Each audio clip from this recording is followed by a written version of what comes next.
Welcome, John Edwards.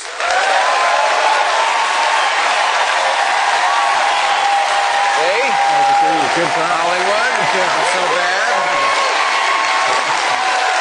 Thank you.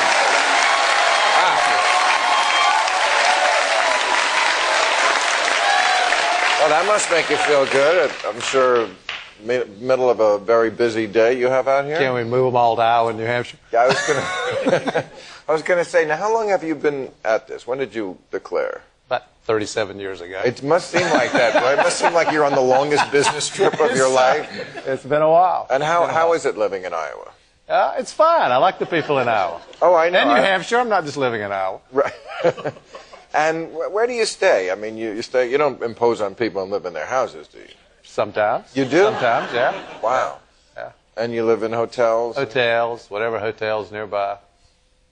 And Elizabeth is with you for most of the time? She's with me part of the time. Sometimes she's out campaigning herself, and sometimes the kids are with me. And you have a bus? Got a bus sometimes, not all the time. Is it romantic? Usually when people are on a quest, they say it's romantic. No, it's way not romantic. Oh, it's not? A campaign?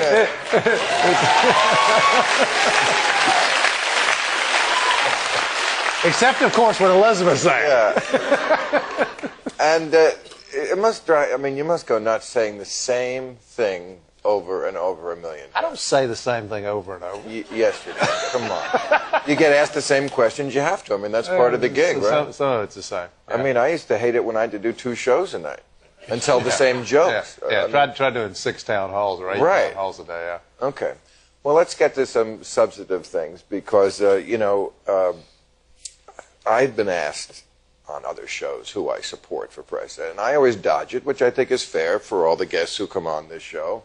You know, I don't want to make Kucinich mad.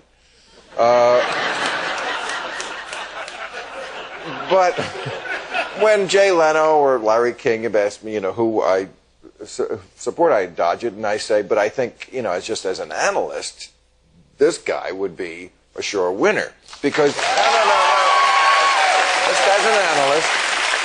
Because, when I go through my head the other candidates, the Democrats do have a lot of good people this time. Come on.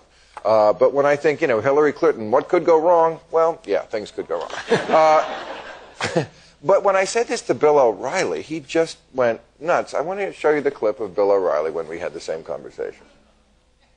I would say for the Democrats, the one sure winner would be John Edwards. Now, I think you're out of your mind that John Edwards would never get anywhere close to winning any election because his campaign is just disorganized, and he doesn't know what he's saying from day to day, and he's very left-wing. Really? He used to be a moderate. Now he's a left-wing guy. But look, you may be right and I may be wrong. I love the way he qualified. These are my strongly held opinions, but I could be all completely batshit.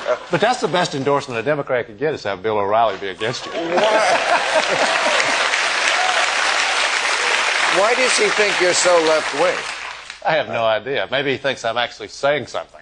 Somehow if we don't say something, we're not, we're in the center. But if you actually say something, they put you in the left wing. I mean, poverty, yes, you were kind of out front on that last time. Health care, now everybody concedes you had the first plan. Yeah. Why is it the best one? Mine? Yeah. Well, some others have come along. Senator Clinton came along with a plan a month or so ago. It's very seminal. So why is yours better? Is it the same plan? No, I think it's a different approach. I think one of the lessons she thinks she learned from the failure of the 1990s is the way you get a health care plan passed is you sit at a table with insurance companies and drug companies and lobbyists and you negotiate. And those people are never going to give anything away. I think you got to take them on and beat them if you want universal health care. What do you... Yeah, I would agree with that.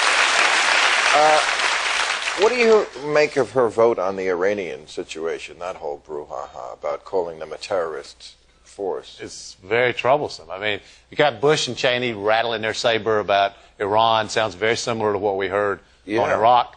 And they want to declare the Iranian Revolutionary Guard a terrorist organization. Some good people who are running for president, Senator Biden, Senator Dodd, voted no.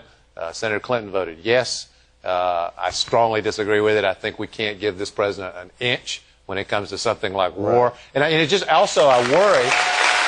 I mean, I worry is 6 months from now, Bush invades Iran. Are we going to hear, well, only if I'd known then what I know now? You know, we've been down this road. We've got to learn our lessons. Well, my terror alert went up this week when I saw this report on the environment. I think my environmental color code is now from orange to red. It said that 23% of the North Pole, you know, Santa Claus's home, disappeared just in the last 2 years. It's so much worse than it was just when Al Gore's movie came out. Yeah. And what they were saying was that 80% of the sun's energy and radiation bounces off this ice. Right. So if the ice goes, we're basically going to boil. Right. So tell me why you, of all the candidates, are hands down going to be the best president on the environment, because I need to hear that. Because it's a crisis, an absolute crisis, and America's got to understand what a crisis is, and what a crisis it is. I think we've got to do a lot of things. We ought to have a national cap on carbon emissions. We ought to make the polluters pay. We ought to use the money that the polluters pay to invest in wind and solar and cellulose-based biofuels. No more nuclear power plant. I'm against that. No more coal-fired power plant. Makes the situation worse.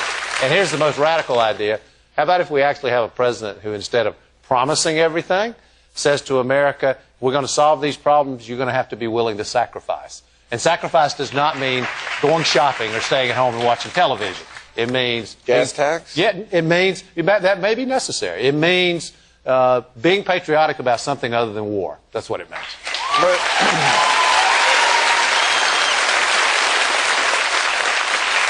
But you support ethanol. You want us to produce 65 billion gallons by 2025, and ethanol from corn, which of course is grown in Iowa, doesn't do anything to reduce, from everything I've read, our dependency on foreign oil, and only makes a small dent in greenhouse gases. Why is this not a boondoggle? Why do I think if we had the first primary in Vermont, we would be subsidizing biofuels made out of syrup? Because it's your job to be a cynic. Well, it is, but am I wrong to be cynical about ethanol? Ethanol is not the ultimate answer. I think what ethanol does is it operates as a transitional product, allows us to create an infrastructure for delivery of other cellulose-based biofuels. When they're ready to put in place and marketable, then we're ready to go to it immediately. I think that's the way to think about ethanol. And this environment problem that we have, how do you sell that to poor people? How do you sell that to people who have such immediate concerns that they say, come on, I can't think about what's going on with the North Pole and polar bears. I can't feed my kids. I can't get them health care. But you could feel, when I was growing up in the 60s and John Kennedy said America's going to the moon, it wasn't just rich people that thought that was a good idea. Low-income families, middle-class families, people want to be asked to do something. They want to take responsibility for their country. We got all these politicians who think the way you're supposed to talk about this is take personal responsibility. Take responsibility for yourself. Well, how about if we take responsibility for this country that we all love, instead of just being responsible for ourselves? I think they will respond. Now, that doesn't mean you're talking about green. New Orleans, for example, was a great city. We had a great opportunity to rebuild New Orleans as a green city. It wasn't done. And by the way, one last thing. Having spent so much time in New Orleans and announced my presidential campaign from there, we don't need a surge in Baghdad. We need a surge in New Orleans. That's where we need a surge. And speaking of surges, I hate to get into the horse race aspect of it, but how is John Edwards going to surge ahead of your two competitors? Because when it gets to the end, at this point in 2003, Howard Dean looked like the runaway winner for the nomination. Right. When it gets to the end, people in Iowa and New Hampshire who are looking you in the eye and not just watching you for 30 seconds on television, they want to know what you're made of. I mean, they want to know if you really stand for something, if you're willing to take on this system that doesn't work, whether your ideas for health care, ending the war, are real, and whether they can trust you. They actually want you to say the same thing, although it may be boring sometimes, to them as you say everywhere else in America. They want you to believe in what you say so that they know when the crunch comes, they can count on you to fight for what it is you actually believe in. Well, I think you're terrific.